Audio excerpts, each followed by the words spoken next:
Bulgaria کے مشرقی ساحل پر جہاں ریت بحیرہ اسود سے ملتی ہے ورنا کا ریزارٹ قصبہ واقع ہے۔ یہ 1972 میں ہوا تھا جب کسی کھیت میں تارے بچھانے اور نکاسی آب کے لیے کام کے دوران تاریخ کی امیر قبرستانوں میں سے ایک دریافت ہوئی تھی۔ تلاش کی اہمیت تقریباً فوری طور پر محسوس کی گئی تھی اور ڈریون نے جلد ہی اس علاقے میں 281 قبریں دریافت کیں۔ سائٹ کی سب سے واضح اہمیت یہ ہے کہ یہ سب سے قدیم ہے اور اس میں سونے کی کافی زیادہ تعداد پائی گئی۔ سائٹ کو بلخان تانبے کے دور کے درمیانی مرحلے کی تاریخ 4000 سال قبل مسیح میں محفوظ کر لیا گیا۔ یہاں ہم دیکھتے ہیں کہ اعلیٰ معیار کے سونے کی مصنوعات پڑی ہے اور قبروں میں جمع ہے۔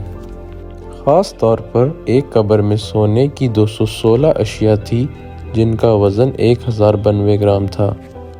یہ لوگ جو بھی تھے وہ واضح طور پر طاقت رکھتے تھے اور سب سے حیران کن بات یہ ہے کہ جن قبروں میں مردہ نہیں تھے ان میں سونے کی تعداد ان قبروں سے زیادہ تھی جن میں مردہ موجود تھے۔ سوال یہ ہے کہ بحیرہ اسود کے ساحل پر موجود یہ تمام سونا کیا اہمیت رکھتا ہے؟ کیا ہم جمع کے ذریعے واقعی کھپت کو دیکھ رہے ہیں یا اس کی وسیع اہمیت کو دیکھ رہے ہیں؟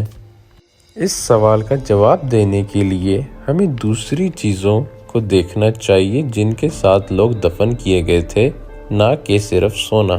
زیادہ تر قبروں میں ایسی چیزیں موجود تھیں جو مختلف قسم کے مواد سے بنی تھی اور ظاہر ہے کہ تانبے کے دور میں تانبا بھی ملنا تھا۔ بہت سی قبروں میں تانبے کے اوزار موجود تھے مگر یہ اوزار قبرستان کے پیچھے محرکات کو ظاہر کرنے میں بہت کم کام کرتے ہیں۔ اس سے پتہ چلتا ہے کہ یہ لوگ دنیا بھر سے اشیاء اکٹھا کر رہے تھے اور سپونڈائلس اور ڈینٹیلیم سے ہار جیسی باریک چیزیں بنا رہے تھے۔ کارنیلین جیسے عمدہ معدنیات کی موجودگی ساخت اور بھرپور رنگوں کی تعریف کر سکتی ہے جسے وہ تجارتی نیٹ ورک کے ذریعے اپنی طرف کھینچ سکتے ہیں۔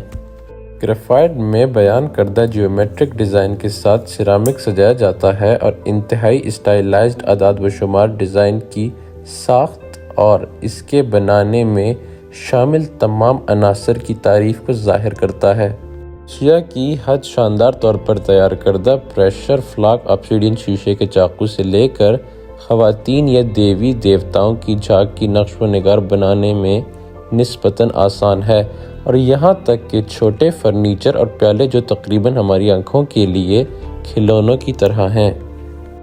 ورنا میں پائے جانے والی اشیاء سے قبر میں موجود مردوں کی دولت کا حساب نہیں لگایا جا سکتا۔ یہ ہماری جدید حساسیت ہے جو ہمیں بنیادی طور پر سونے پر توجہ مرکوز کرنے کی طرف لے جاتی ہے اور بالکل بجا طور پر سونا خطے کی علامت کے طور پر کام کرتا ہے۔ ایسے لوگ ہیں جو شک کرتے ہیں کہ ورنا کی اصل نوعیت کو تمام اشیاء کے تناظر میں بہتر طور پر سمجھا جاتا ہے۔ سونے سے لے کر گولے تک ہر چیز دور دراز سے ایک ساحل پر ایک چھوٹے سے قصبے میں جمع کی گئی ہے جو اب بلغاریہ ہے، اور ہر چیز ان لوگوں کی عکاسی کرتی ہے جن سے وہ اکٹھے ہوئے تھے۔ آثار قدیمہ اشارہ کرتا ہے کہ تانبے کے دور میں جہاں یہ تفریحی شہر اب کھڑا ہے وہاں لوگ محض سونا اور دولت اکٹھا نہیں کر رہے تھے بلکہ انسانی رشتوں اور باہمی ربط کو زیادہ قیمتی طور پر جمع کر رہے تھے۔